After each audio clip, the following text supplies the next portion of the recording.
خب در صفحه قبل ایچمک به معنای نوشیدن رو به گنیش زامان صرف کردیم. گفتیم چون بنش تک هجایی بود باید بهش فقط یک اره یا آره اضافه میکردیم. حالا تو این صفحه میخوایم یمک رو صرف کنیم. یمک میشه خوردن، بنش میشه یه. آخرین حرف بنش صدا داره.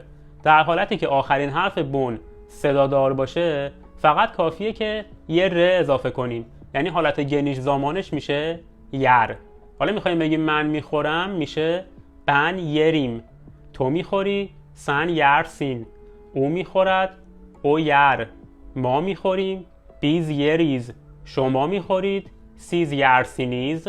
آنها میخورند اونلار یرلر.